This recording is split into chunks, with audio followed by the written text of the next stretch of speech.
අපේ කාලේ ඉන්න සර්පයෙකුට වඩා ලොකු විශාල සර්පයෙක් මිලියන ගානකට කලින් පාරන කැලෑවල රජ කරා කියලා ඔයා දන්නවද?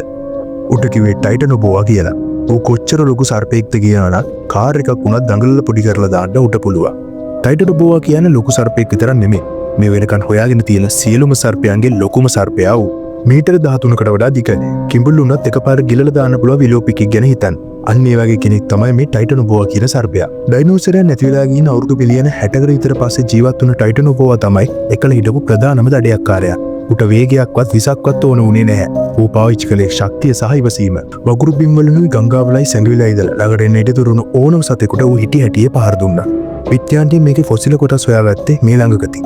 කොලොම්බියාවේ අඟුරු පතල් වල ගැඹුරින්. ඒ සොයා ගැනීමත් එක්ක පරණ ලෝකයේ ගැනයි උරගයින්ගේ ලොකු වෙන්න පුළුවන් සීමාව ගැනයි අපි දැනගෙන හිටපු හැමදේම වෙනස් වුණා. ඒ ටයිටනොබෝවාගේ රජකම් කාලේ සදාටම තිබුණේ නැහැ. පෘථිවිය සිසිල් වෙනකොට මේ වගේ යෝධ ඉරුකෙන් නැති වෙලා ගියා.